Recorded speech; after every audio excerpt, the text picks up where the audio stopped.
Today, finally getting around to the timing numbers on the OEM cylinder and the white box cylinder. Quite a bit of difference in my opinion.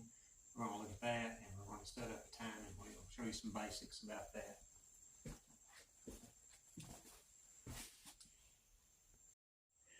Alright, so getting to our numbers. Literally on your left, the OEM cylinder, the intake was at 78, the transfer is at 121, and the exhaust at 97. Now obviously your numbers may or may not be the same as mine. And then I don't know how many of you have these cylinders right here, but the white box cylinder, the numbers, the intake on the side is 87, and the center of the intake is 96, so we got two different openings at different times. The transfers are not parallel. We kind of talked about that. One side opens at 124 degrees, and the other side opens at 122 degrees, and then the exhaust at 92. And what this will translate to is poor fuel economy. Gallons per hour will be poor in comparison to the OEM. Throttle response will be poor, and more than likely at idle there'll be a loading or loading up of fuel at idle, especially, and a high fuel usage as well as poor performance in my opinion. And now to kind of look at those issues that we talked about with the intake in particular. So here we see on the intake, notice in the right side of the intake, it opens first on the right side of the intake before the center. Normally we would measure the center opening, but I chose to include that in the timing because that's where your actual opening begins, is right there on the right side. So that's a poor formation. And also, I don't know if you can see the shadow or not, in the center of the intake is misformed. So there is a slight shadow in the very center. If I can get a pointer. If you look just above that T27 driver, you'll see the seam in the intake. And it's an offset. One side is higher, the left side is higher than the right. And it's the same on the top and bottom as we looked at our initial inspection. And then the transfers. So in this particular view, we see the transfer on the clutch side, and you see the pistons start to come up. Now one of these opened at 124 and the other at 122, so there's that one. And then looking on the other side, we see the other one. Like I say, one opens at 124 and one at 122. And then of course the exhaust, a very low exhaust, very low compared to stock numbers. So to show some basics about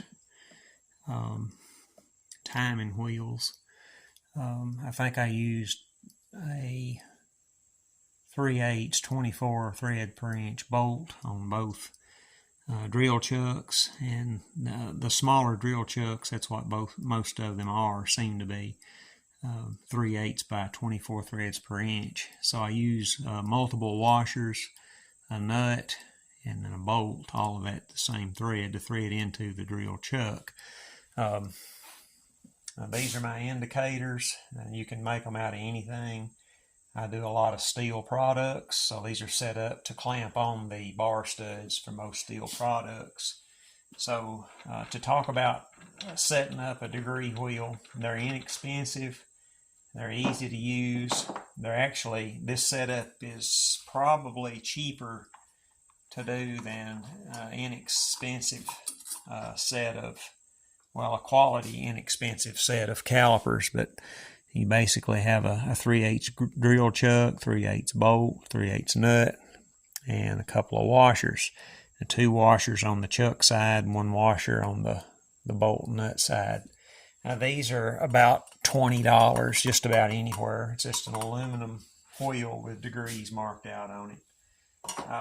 And to talk a little bit about top dead center and bottom dead center. So a bottom dead center top dead center. Now that's the position of your crankshaft. And we'll pull this cylinder off real time and look at that.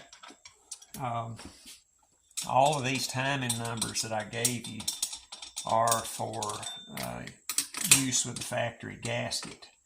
Now some people like to eliminate that, and I've heard that argued both ways, that it's not good to not use a gasket, and I've heard that it doesn't bother anything.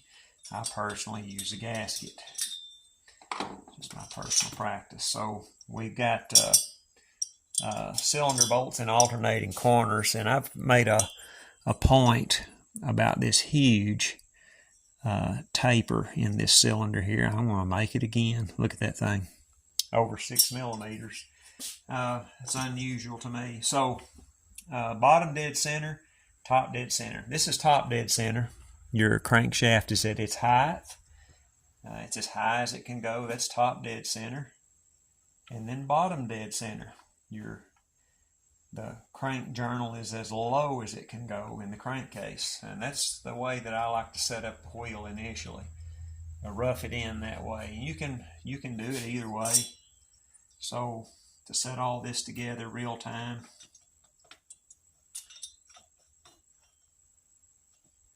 that's another thing. We're installing, to do timing numbers, we do not use rings on the piston.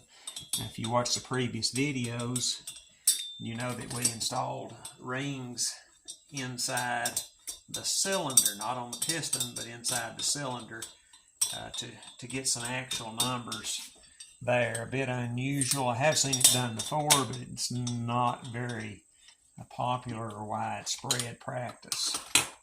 So there's that, and remember we're at bottom dead center. Indicator we'll put on after we put the wheel on. So talk briefly about getting a good grip on the crankshaft.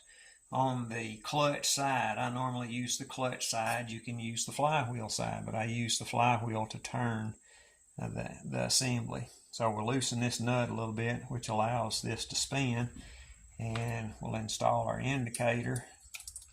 All this is a piece of wire. You can make them out of whatever you want to. Stainless, copper, whatever, and I see guys winding them all over, but that right there is the most convenient, quickest to me. There's nothing to make up. So we want to set this to bottom dead center, which is somewhere right about there, and this is just rough. We're roughing it in right now. So we got that. Piston stop, again, you don't have to have a manufactured piston stop, just something that's consistent. This happens to be an Husqvarna original equipment tool. I've shown that in several videos for the part number. So we're going to rotate, run that all the way in, spark plug hole, and we're going to rotate this assembly clockwise until it stops. And it stops on the number 40, or it looks to be the number 40.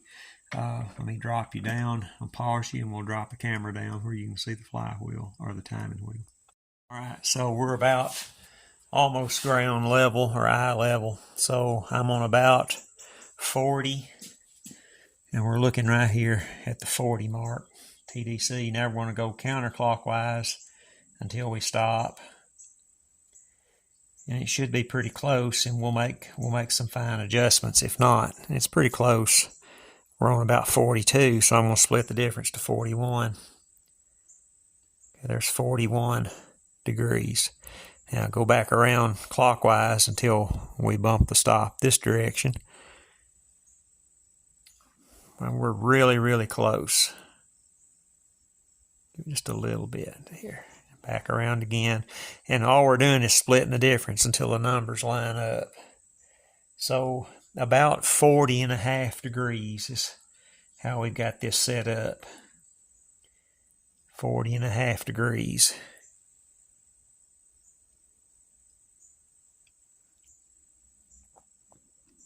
That one's reading about 41, so we're really, really close. Back the other direction.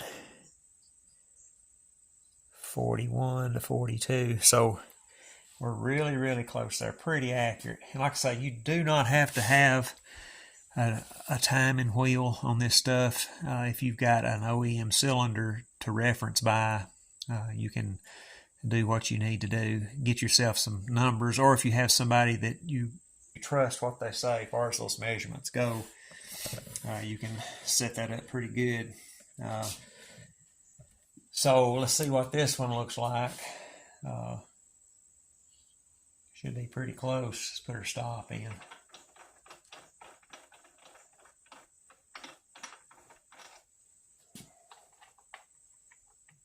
And once you've done a few of these, you'll start to know just exactly where to set all this stuff up at. So that looks like about 41 to 42. We'll go counterclockwise. 42, thereabouts. 42, about the same setup. And depending on cylinders, your spark plug, all this is referenced off your spark plug hole, and those are not always the same. Not always the same. So next up will be our Warhawk cylinders. We'll bolt those up and get some numbers off of them. Thank you for watching.